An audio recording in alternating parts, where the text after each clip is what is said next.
Hola a todos y bienvenidos de nuevo a Historias de Terror. Sé que muchos de ustedes utilizan estos episodios para quedarse dormidos, así que, antes de que se entreguen al sueño, me encantaría que dejaran un comentario diciéndome desde dónde están escuchando en el mundo. Además, no olviden darle me gusta y suscribirse si están disfrutando de los episodios. Gracias por estar aquí.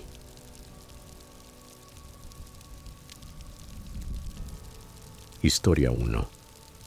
Cuando tenía 16 años, descubrí algo sobre mi hermano mayor, Rick.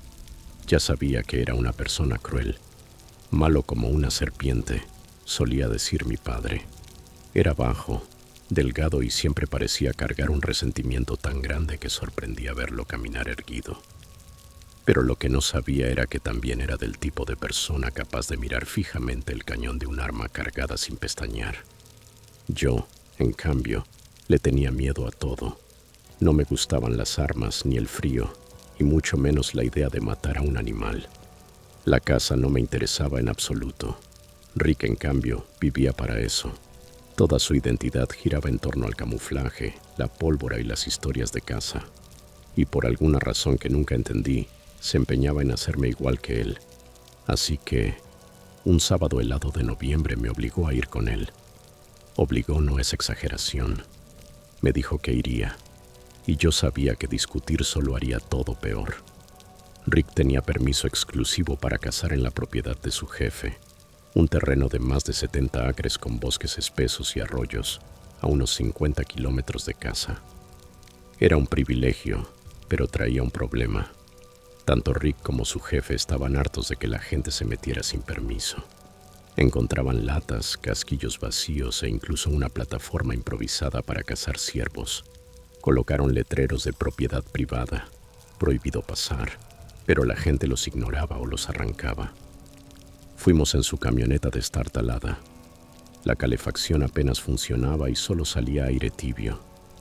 Yo iba sentado, miserable, mirando los campos secos por la ventana. «Hoy vas a aprender», dijo Rick sin mirarme. «¿Aprender qué? ¿A ser hombre?», respondí sin ganas. «Quizá», contestó él con una media sonrisa. Nos detuvimos junto a una verja oxidada y empezamos a caminar. El suelo estaba húmedo, olía a hojas podridas y el aire calaba hasta los huesos. Ni siquiera llevaba un arma real, solo su viejo rifle calibre 22, pesado e inútil. Él, por supuesto, cargaba su rifle de caza favorito, un monstruo de cerrojo que limpiaba con devoción. Tras una hora de caminar, ya no sentía los pies y estaba aburrido hasta la desesperación.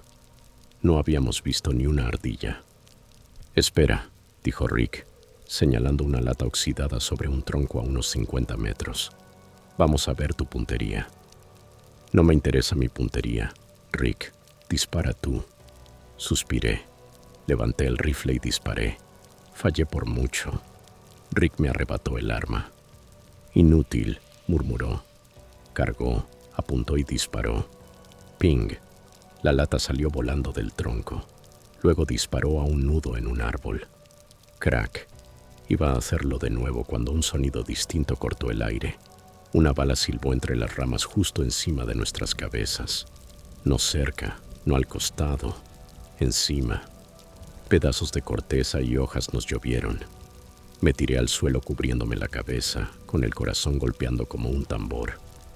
«Dios mío», grité. «Alguien está cazando. No nos vieron. Grita, avísales». Miré a mi alrededor.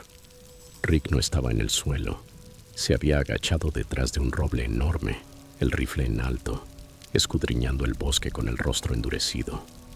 «Eso fue a propósito», murmuró entre dientes. «¿Qué?» «No, fue un accidente, Rick. Solo escucharon nuestros tiros. Seguro son unos idiotas». «Cállate», dijo con un tono que me heló. Nos quedamos en silencio total. 2 minutos, quizá. Solo oía la sangre retumbando en mis oídos. Entonces se escucharon pasos sobre las hojas secas. No era un ciervo. Eran personas. 3 hombres salieron de entre los arbustos, a unos 10 metros de distancia, formando una línea. Eran grandes, mucho más que Rick. Llevaban chaquetas de trabajo y jeans, no ropa de camuflaje, y todos portaban rifles. Los sostenían relajados, apuntando al suelo, pero listos. Yo seguía medio agachado, paralizado. Pensé, ya está, así es como mueres, con un disparo perdido o quizás no tan perdido. El del medio, un tipo enorme con una barba roja espesa, nos habló. Tienen que irse. No pude responder. La voz se me había ido. Rick, con sus apenas 63 kilos, dio un paso al frente desde detrás del árbol. No, los que deben irse son ustedes. Esta es propiedad privada. El barbudo soltó una carcajada. ¿Propiedad privada? Llevamos cazando aquí 10 años. Entonces llevan 10 años entrando sin permiso, replicó Rick. El dueño puso letreros. Seguro ustedes los arrancaron. No vimos ningún letrero, dijo otro, moviendo su rifle. Y no pensamos irnos. Ustedes deberían regresar a su camioneta. Yo temblaba tanto que se me notaba. Rick, susurré. Vámonos, por favor. No vale la pena. Estaba seguro de que iban a matarnos. Habían disparado antes, y ahora estaban los tres, armados, discutiendo con mi hermano, que no sabía callarse. Imaginé cómo nos disparaban, cómo nadie nos encontraba durante semanas. No vamos a irnos, dijo Rick. Su voz bajó de tono, y cuando Rick hablaba así, era mala señal. Sostenía el rifle cruzado sobre el pecho, sin apuntar directamente, pero listo. Esta es su última oportunidad. Salgan de esta propiedad. El de la barba dio un paso adelante. ¿O qué, muchacho? ¿Vas a dispararnos a los tres? Rick no respondió. Solo lo miró. Lo he visto enojado muchas veces, pero esto era distinto. No se veía furioso. Estaba vacío. Sus ojos estaban fijos, fríos, sin expresión. Había algo en esa mirada que decía que no solo podía dispararles, sino que quizás disfrutaría hacerlo. El grandote lo notó. Su fachada de tipo duro se desmoronó. Miró a sus compañeros. Ellos miraron a Rick. El silencio se estiró, denso, pesado, y de pronto, esos tres hombres enormes, armados, parecieron asustados. El líder levantó una mano, la palma hacia afuera. Tranquilo, amigo. No pasa nada. No sabíamos que era tuyo. Nos vamos. Perdón por molestar. Retrocedieron despacio, dieron media vuelta y se marcharon. No corrieron, pero caminaban rápido. Las hojas crujían bajo sus botas hasta perderse tras la colina. Exhalé el aire que no sabía que estaba conteniendo y me dejé caer contra el árbol. Santo cielo, Rick. Creí que nos matarían. Él escupió al suelo. Basura. Vámonos. Ya arruinaron la casa.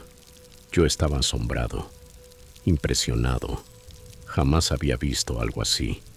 Pero también sentí miedo. Mucho miedo. El camino de regreso fue en silencio. Rick encendió la radio y tarareó una canción de rock como si acabáramos de ir al supermercado. Yo iba al lado, con las manos aún temblando. Cuando llegamos a casa, no cruzamos palabra. Rick apagó el motor, bajó sin mirar atrás y entró.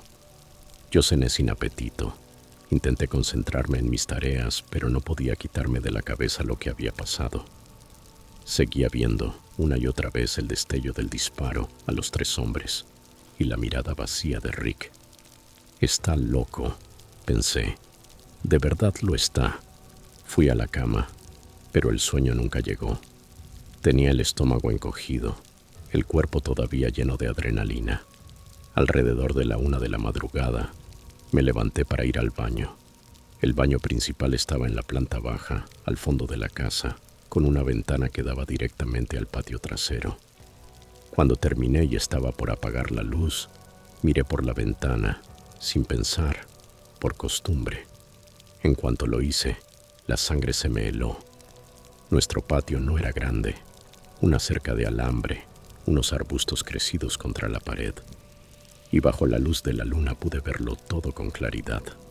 Había figuras moviéndose, agachadas, avanzando lentamente desde el lado de la cerca, usando los arbustos como cobertura. Venían hacia la casa. Los conté.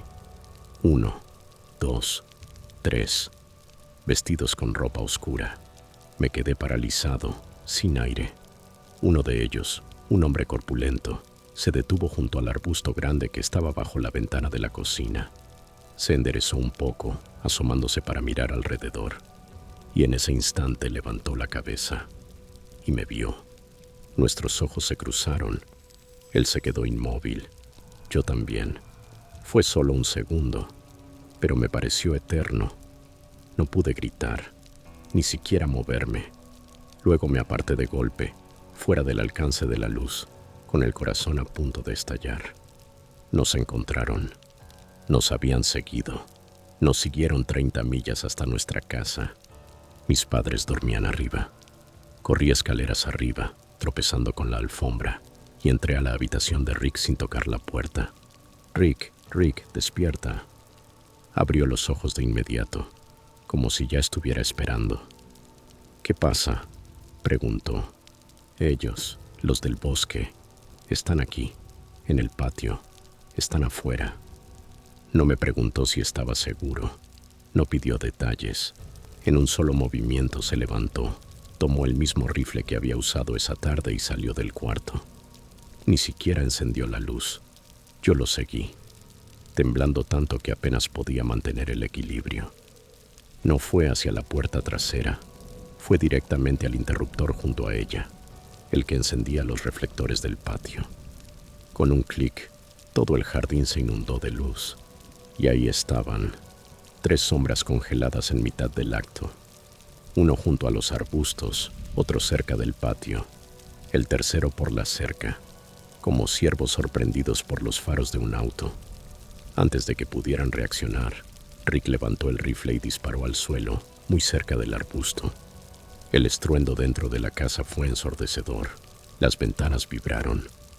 Cargó otra vez, disparó 3 veces más, rápido, a la tierra y entre los arbustos. «Vamos a salir, no disparen», gritó uno. Los 3 salieron tambaleándose al centro del patio, con las manos levantadas. Era imposible confundirlos.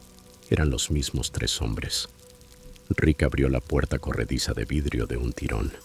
El aire helado entró en la casa. Se plantó en el umbral, con el rifle en la cadera, apuntando directamente hacia ellos. Desde el piso de arriba, mi madre gritaba: «¿Qué está pasando? ¿Qué fue ese ruido?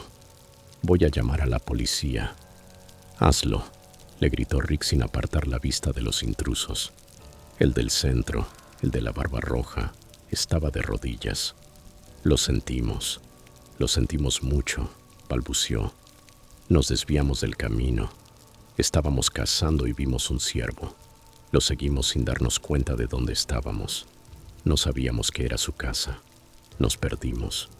Incluso yo, desde detrás de Rick, supe que era una mentira absurda. Un ciervo, a la 1 de la mañana. ¿Y lo siguieron 30 millas hasta nuestro jardín? No, sabía perfectamente por qué estaban allí. Venían a vengarse. Querían asustarnos, o peor. Y el hecho de que me vieran en la ventana les había arruinado el plan. Contaban con que todos estuviéramos dormidos. Rick los observó sin moverse, respirando con fuerza. Pude verlo decidir. «Levántense», dijo, su voz ronca, grave. Ellos obedecieron, con las manos aún al aire. «Si vuelven a acercarse a mí, a mi hermano o a esta casa», dijo Rick apretando el rifle, «la próxima vez no disparo al suelo. Disparo a ustedes. ¿Entendieron?» Sí, señor. Lo sentimos. Nos vamos», respondió el de la barba. «Váyanse», replicó Rick, y ellos corrieron. Escalaron la cerca y desaparecieron en la oscuridad de la calle. Rick se quedó un buen rato mirando, el rifle aún levantado, los ojos fijos en la noche. Finalmente cerró la puerta, echó el cerrojo y se volvió hacia mí. Su rostro estaba pálido. «Vete a dormir», dijo simplemente. Mi madre ya estaba hablando por teléfono con la policía, pero cuando llegaron no encontraron nada. Solo 3 juegos de huellas en la hierba mojada y 3 agujeros nuevos en el suelo del patio. Nunca volví a ir de casa y jamás volví a dudar de mi hermano cuando decía que alguien era un problema. Estaba loco, sí, pero aquella noche comprendí que, en el bosque, no estaba equivocado. No era demencia, era instinto. Y esa locura particular fue lo que probablemente nos salvó la vida.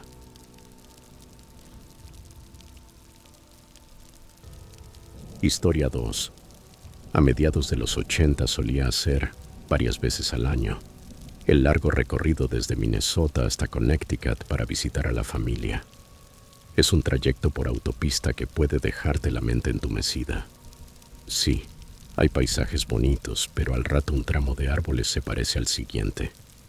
Para romper la monotonía, adopté la costumbre de salirme de la interestatal. Tomaba carreteras secundarias, paraba en pueblecitos y veía cómo era la vida lejos del camino principal. Era mi manera de conocer gente real y mirar el país de cerca. A comienzos de junio de 1985 decidí alargar el viaje a 3 días. La tercera noche me encontró en una zona montañosa de Pensilvania, al este de Franklin, cerca de un sitio llamado Tionesta. Geológicamente, es un lugar fascinante. Los Apalaches allí están plegados sobre sí mismos, formando largas crestas y valles paralelos. El terreno te revela su uso, las crestas cubiertas de bosque, los valles despejados para cultivo. Es una región hermosa y agreste, pero cuando llegué, no solo era hermosa, daba miedo. No había estado siguiendo las noticias con atención y no me enteré de que un par de días antes, el 31 de mayo, un brote masivo de tornados había arrasado precisamente esa zona. Y no eran trombas cualquiera, eran monstruos F4 y F5 de trayectoria larga, del tipo que no solo destruye, borra todo a su paso. Aquello parecía una zona de guerra. Vi casas arrancadas de sus cimientos, dejando solo la losa de hormigón. En algunos tramos el asfalto de la carretera había sido literalmente raspado, exponiendo tierra y grava. Pero lo de los árboles fue lo que más me impresionó. Laderas enteras parecían peinadas por un gigante. Troncos de 30 metros doblados, partidos y trenzados entre sí en marañas imposibles y aterradoras. Y por todas partes, enganchada en las ramas, la vida hecha pedazos. Planchas de metal enrolladas como alambre en los troncos, jirones de aislamiento rosado, señales de tráfico retorcidas. Fue una visión sobria, escalofriante. Como aficionado a la geología, estaba fascinado. La fuerza bruta exhibida allí era apabullante. Decidí en ese momento que pasaría la noche. Quería explorar y estudiar el lugar con luz de día. Encontré un camino de tierra que se apartaba de la carretera principal y conduje medio kilómetro hacia el bosque, hasta dar con un pequeño claro. Era mi modo habitual de viajar. Tenía el presupuesto justo y dormir a la intemperie salía gratis. Lo había hecho cientos de veces. Preparé un poco de chili en mi hornillo. Recogí todo con más o menos esmero y extendí el saco de dormir. La noche era perfecta, cielo despejado y sin luna. Entre los huecos de los árboles, las estrellas brillaban con intensidad. Un arroyuelo cercano murmuraba, un sonido constante y apacible. A lo lejos ululó un búho. Silencio, serenidad. Leí un rato con la linterna frontal, la apagué y me acomodé. El silencio era tan absoluto que cuando un ruido me despertó en plena madrugada, sentí un latigazo físico. Abrí los ojos de golpe. El mundo era tinta negra. Me quedé inmóvil, conteniendo el aliento, afinando el oído. ¿Qué había oído? Crack. Se partió una ramita en algún punto de la oscuridad. Luego otra. Un crujido suave de hojas secas. Era un movimiento lento, deliberado. No soy de asustarme fácil. He pasado suficiente tiempo en el monte para saber que la mayoría de ruidos son animales a lo suyo. Empecé a repasar posibilidades. Sonaba grande. Más que un zorro, más que un coyote. Se movía en silencio para su tamaño, pero había peso en cada pisada. ¿Un ciervo? Quizá, pero los ciervos son extremadamente nerviosos. Me habrían olido a kilómetros y ya se habrían largado. Un alce. Ni siquiera estaba seguro de que en Pensilvania hubiera alces. Un oso. Esa sí era una posibilidad real. Los osos negros son comunes por allí. Normalmente no me preocupan, pero me invadió un frío pavor. Había sido lo bastante cuidadoso al limpiar tras la cena. Intenté recordar si había sellado bien las sobras, si había limpiado todo. Mi higiene de campamento había sido relajada. Maldición, error de novato. Ahora estaba totalmente despierto, con las orejas como radar, intentando ubicar el sonido. Fuera lo que fuese, se movía con una seguridad que resultaba antinatural en un bosque a oscuras. Y entonces se coló otra idea, más gélida. ¿Y si no era un animal? Los humanos son impredecibles, y alguien merodeando por el bosque de noche rara vez trae algo bueno. Las pistas dejaron de cuadrar. Los crujidos ya no provenían de un solo punto. Oí un chasquido a mi izquierda y luego otro mucho más lejos a mi derecha. Lo que andaba ahí fuera o era gigantesco y se movía de un modo incomprensible, o no estaba solo. Se me erizó la nuca. Mi parte racional decía que me durmiera, que no era nada, pero el instinto de supervivencia me gritaba. Y entonces comenzó un sonido nuevo, débil al principio, inconfundible. Un quejido grave y gemidos a mi alrededor. Sonido de madera bajo enorme tensión, árboles doblándose. Pero no tenía sentido. No corría ni una brizna de viento. El aire estaba perfectamente quieto. El bosque parecía lamentarse. Mi mente, ya desatada de la lógica, empezó a agarrarse a cualquier cosa. ¿Qué demonios suena así? Wendigo. Había leído leyendas. La criatura de los bosques del norte. No, ridículo. Cálmate, Tim. Pero en un bosque negro como boca del lobo, rodeado de ruidos inexplicables, es increíblemente difícil recomponerse. Pensé en encender la frontal, pero una ola de terror puro me inmovilizó. De verdad quería ver lo que había ahí fuera. Y si eran personas, iluminarme me convertía en blanco fácil. Mejor permanecer oculto en la oscuridad. Me quedé allí un tiempo que me pareció eterno, con el corazón martillándome en los oídos, oyendo esos quejidos del bosque y las pisadas sobre las hojas. Se acercaban, podía sentirlo. Entonces, a no más de 15 metros, escuché una exhalación enorme, ruidosa, como de fuelle. Hasta ahí llegué. Clase terminada. En un movimiento, salí del saco, agarré las llaves y corrí hacia el coche. Ni miré atrás. Me lancé al asiento del conductor, cerré de un portazo y eché el seguro. Me temblaban tanto las manos que necesité 3 intentos para meter la llave en el contacto. No para arrancar, solo para tenerla lista. Me quedé respirando entrecortado, intentando bajar las pulsaciones. Dormir claramente no iba a pasar. Traté de distraerme leyendo. Encendí la luz interior del coche. Proyectaba un círculo pálido y débil dentro, pero hacía que la oscuridad exterior pareciera aún más densa, más absoluta. Me cayó entonces, con otro golpe de miedo, que estar sentado y a contraluz en medio de un bosque oscuro quizá no era mi mejor idea. Estaba como en vitrina. No sé cuánto tiempo permanecí así, hecho un manojo de nervios, sobresaltándome con cada ruido. Entonces algo se deslizó hasta el borde del parabrisas, una forma emergiendo de la negrura, una enorme cara amarillo anaranjada, deformada. Grité. No me enorgullece, pero grité y me eché hacia atrás con tanta fuerza que me golpeé la cabeza en el techo. Mi mano por puro reflejo aplastó el interruptor de los faros. Una luz blanca intensa inundó el claro, y allí, parpadeando torpemente ante el resplandor repentino, había una vaca. No una, todo un rebaño. Blancas y negras, marrones y blancas. Vacas. Me miraban con sus ojos grandes y mansos. La cara distorsionada que había visto era una de ellas, deformada por la luz tenue del plafón. La gran exhalación, una vaca despejándose las fosas nasales, las ramas rompiéndose, docenas de pezuñas sobre el suelo del bosque. La sirena de la adrenalina en mis oídos fue bajando poco a poco. No sabía si reír o llorar.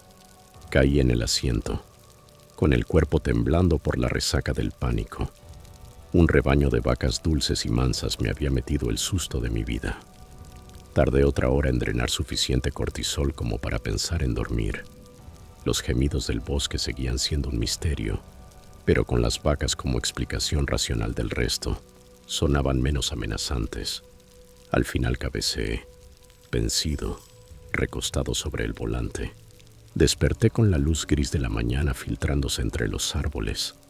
Las vacas seguían allí, pastando tranquilamente en el claro. Salí, me estiré y empecé a recoger el campamento. Unos kilómetros más adelante, vi una camioneta parada y a un hombre mirando ansioso hacia el bosque. Me dijo que buscaba su rebaño perdido. El tornado había aplanado sus cercas y los animales se habían dispersado. Le dije que quizás sabía dónde encontrarlos. Agradecido, insistió en que lo siguiera a su granja para desayunar. Entre platos de huevos con bacon, con su esposa escuchando con los ojos como platos, les conté mi noche de terror. Se partieron de risa, golpeando la mesa con lágrimas en las mejillas. ¿Y los gemidos?, pregunté. El sonido de los árboles. El granjero se puso serio un instante y asintió. Sí, nosotros también los hemos oído, dijo. Mi apuesta es que son los árboles.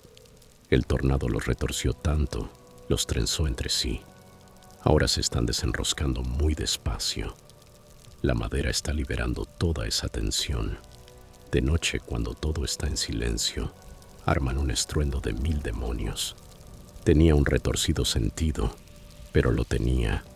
Con eso, todo parecía encajar. Mi noche espantosa había sido una combinación de ganado extraviado y árboles dañados por el tornado. Me sentí como un tonto, pero también aliviado. Les di las gracias por el desayuno y, con la confianza volviendo, decidí pasar el resto del día en la zona. Me encogí de hombros ante lo raro de la noche. Era una historia graciosa, nada más. Llevaba el rifle en el coche y pensé en hacer un poco de caza para reconciliarme con el bosque a mi manera.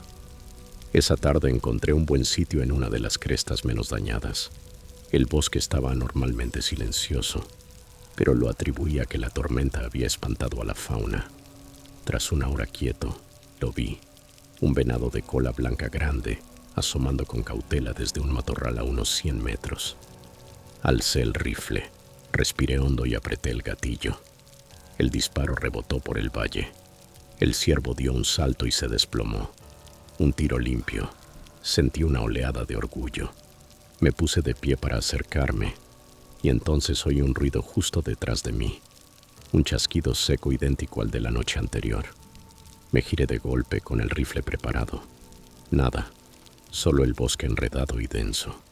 El silencio volvió a caer más pesado. ¿Hay alguien ahí?, pregunté, y mi voz sonó pequeña, débil. Nada. Esperé un minuto entero, en tensión, cada nervio encendido. Nada. Me repetí que sería una ardilla o una rama cayendo. Negando con la cabeza ante mi propia paranoia, volví hacia el venado. Caminé hasta donde lo había visto caer. Conocía el punto exacto, junto a un abedul partido de forma inconfundible. Pero al llegar no había nada, ni rastro del animal. Revisé el suelo pensando que quizá había quedado aturdido y se había levantado. Encontré unas gotas oscuras de sangre sobre la grava y tierra. Eso era todo. Prueba de que no lo había imaginado. Supuse que estaba herido y había huido. Un ciervo puede avanzar mucho con adrenalina, así que me puse a rastrearlo. Seguí el rastro de hojas movidas y ramitas quebradas, pero la senda de sangre desapareció por completo. Busqué durante horas ampliando círculos cada vez más frustrado. ¿Cómo podía desaparecer así un ciervo adulto? Cayó el sol y el bosque se oscureció. Yo seguía allí, tercamente, con la linterna. El recuerdo de la noche anterior volvió a colarse. Ya no hacía gracia. Los gemidos de los árboles parecían haber empezado otra vez. Un sonido bajo, doliente a mi alrededor. Me estaba asustando en serio. Serían alrededor de medianoche. Estaba a punto de rendirme y volver al coche cuando vi una luz. Venía entre los árboles, directa hacia mí. No era el haz de una linterna, ni los faros de un coche. Era un único punto brillante, moviéndose a una velocidad imposible y en silencio total. Serpenteaba entre los árboles a un ritmo suicida para cualquier vehículo o persona. Me quedé helado, hipnotizado y aterrado. Se hizo cada vez más intensa a medida que se acercaba, y justo cuando estaba por lanzarme al suelo, convencido de que algo iba a estrellarse contra mí, simplemente desapareció. Un segundo estaba allí, un resplandor cegador sobre mí. Al siguiente, nada. De golpe, oscuridad y silencio absolutos. No me quedé a analizarlo. Corrí. Atravesé la maleza a empellones, sin preocuparme por el ruido, y no paré hasta salir al camino de tierra donde estaba mi coche. Tiré el equipo atrás, subí y arranqué. No frené hasta enlazar con la autopista, y no volví a dejarla hasta llegar a Connecticut. Nunca le conté al granjero ni a su esposa lo que pasó en la cacería. No se lo conté a nadie durante mucho tiempo. La historia de las vacas era graciosa. La otra parte, no. Puedo aceptar la explicación del granjero para los árboles que gimen. Puedo reírme de mí mismo por asustarme con un rebaño. Pero lo que no puedo explicar es un ciervo muerto que se esfuma sin dejar rastro. Y jamás podré explicar esa luz silenciosa y velocísima en medio del bosque. Nunca más acampé en esa parte de Pensilvania. Hay cosas que es mejor dejarlas en paz.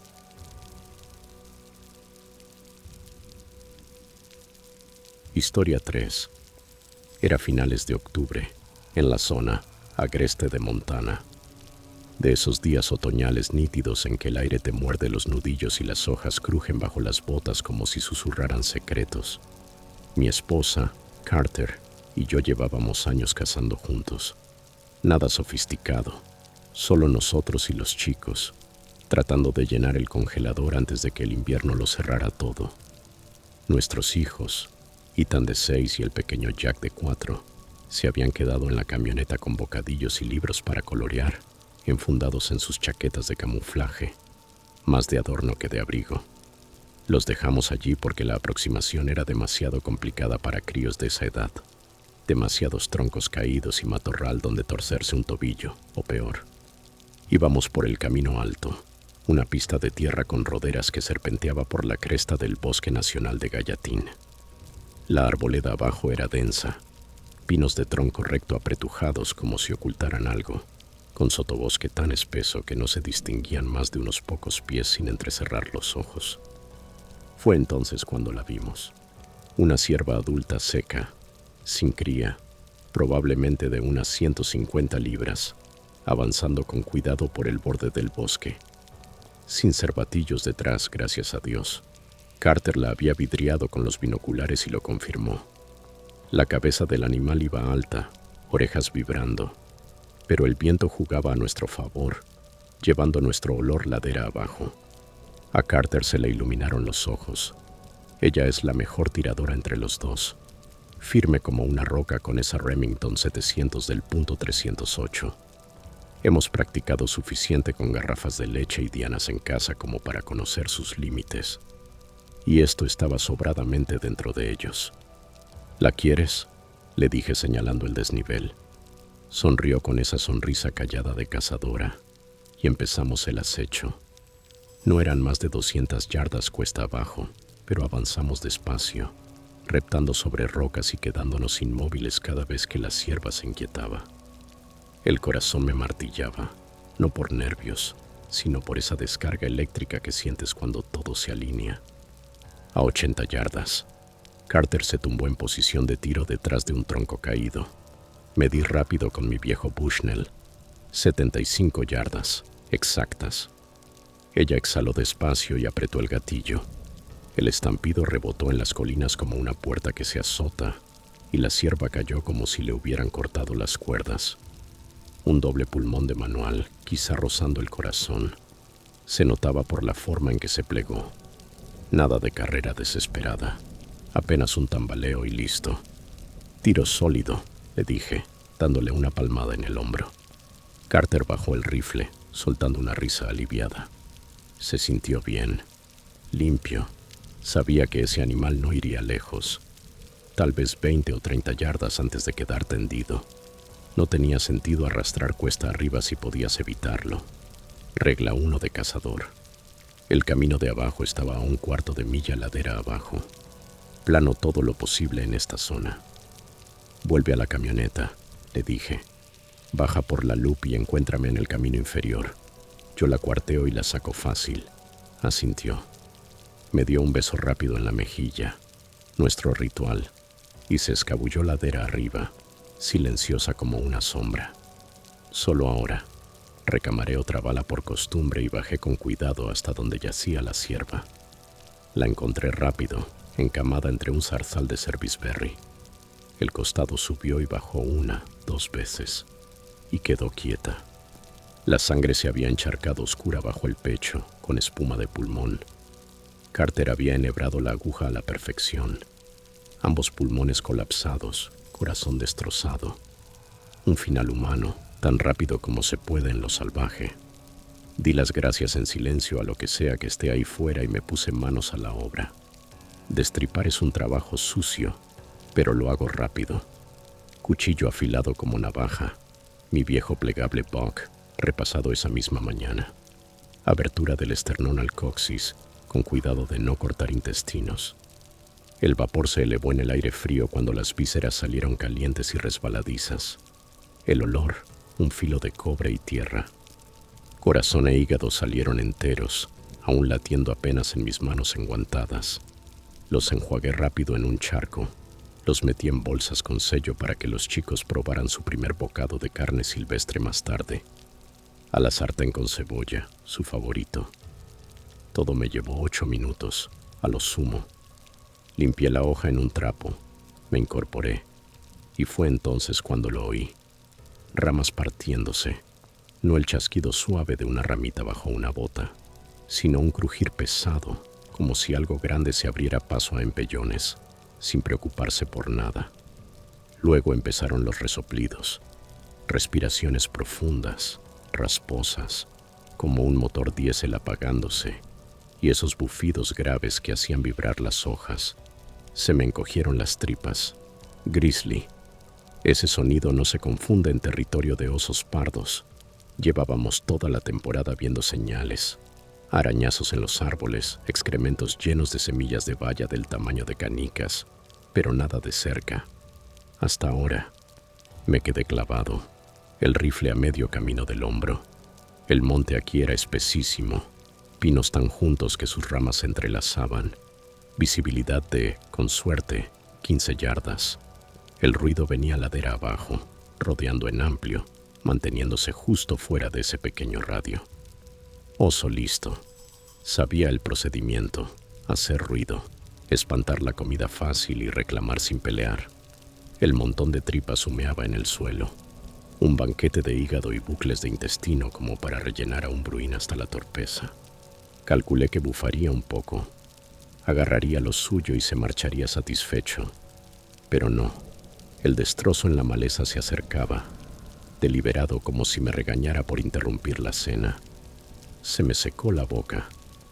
Con la mano izquierda, enguantada y manchada, agarré la pata delantera de la cierva, firme en la pezuña, y le levanté el hombro.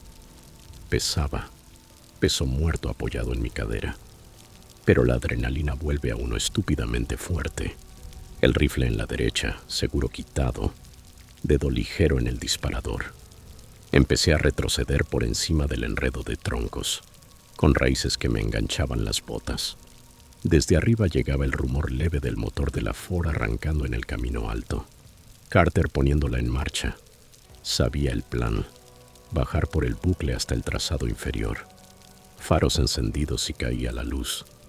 Retroceder por ese terreno era un infierno. Troncos podridos hechos pulpa me hacían tropezar cada 3 pasos. La cierva iba a rastras detrás, las patas y los hombros enganchándose en los helechos. Yo dejaba un ancho rastro rojo. Mantenía los ojos en el matorral, mascullando maldiciones por lo bajo. Vamos, condenado. Las tripas están ahí. Toma eso. Pero no, El resoplar me seguía, en paralelo, justo más allá de los árboles. Ya podía olerlo, almizcle y pelo mojado en un cambio de brisa. Olor a grizzly enfadado, del que avisa que no está de farol. La oscuridad caía a toda prisa. El sol se escondió tras las crestas, volviendo el bosque tinta bajo la copa. Las sombras se alargaban, haciendo trucos a la vista. Cada vaivén de rama parecía una mole. Mi reloj marcaba 6:15. Nos quedarían quizá 20 minutos de luz gris. Los ojos de la cierva miraban al cielo, la lengua colgando, y sentí una punzada tonta de culpa, como si la estuviera arrastrando a esto. «No te suelto», murmuré, o quizás se lo dije al oso. Rendirme habría sido fácil, soltar la carne y salir corriendo, pero así se les enseña. Un oso alimentado se vuelve un oso problema. Saquea campamentos, se mete en senderos. Y lo siguiente es que embiste a un senderista con palo de selfie y hay niños muertos. No en mi turno. Si esa hembra o ese macho asomaba, le metía una punta blanda de 180 granos directo a la caldera. Sin dudar. El destrozo en la maleza se aceleró. A mi ritmo. Jugaba conmigo, lo juro. Tumbar un arbolito aquí, rasgar la corteza allá. Un chuf profundo retumbó, vibrándome en el pecho. Las piernas ardían del avance hacia atrás. Los gemelos gritaban sobre el terreno irregular.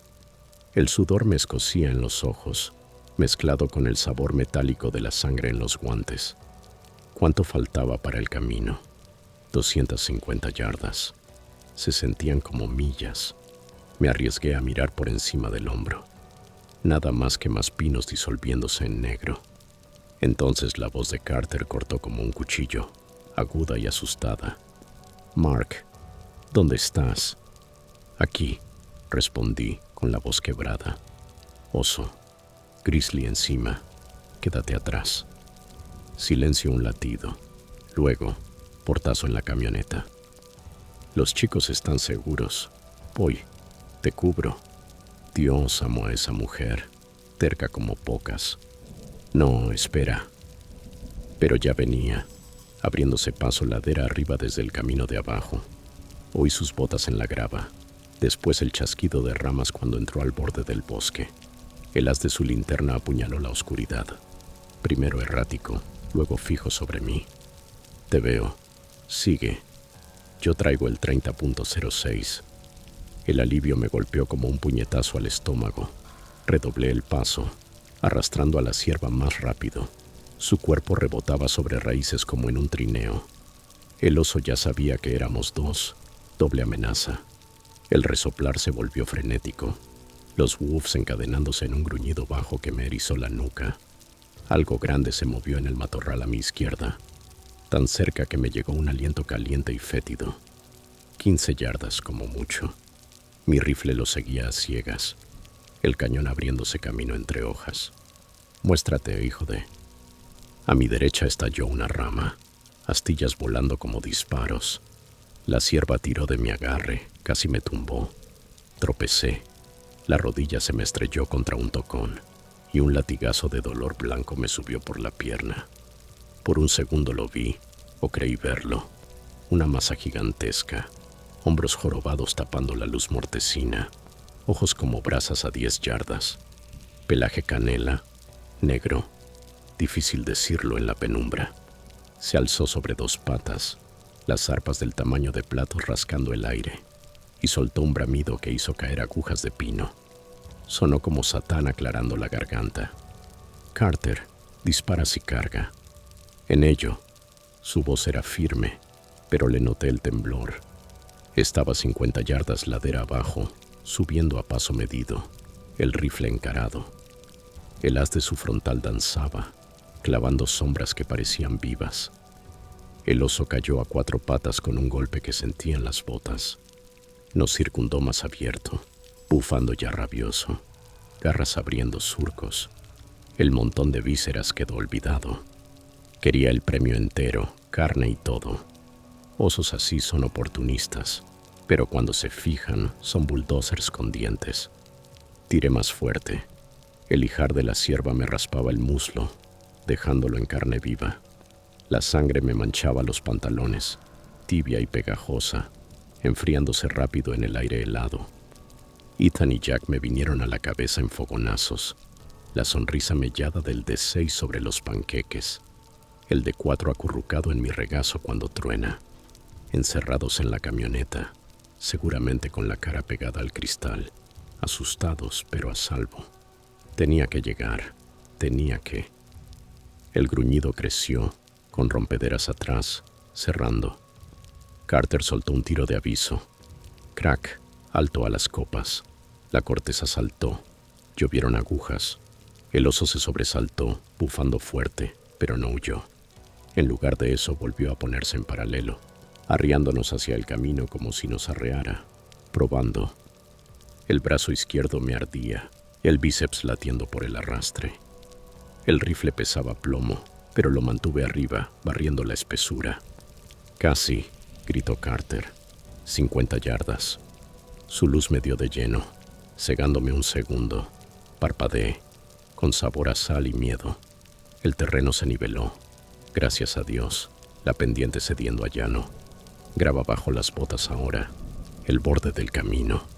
Los faros de la camioneta doblaron la curva, las largas lavándolo todo de amarillo.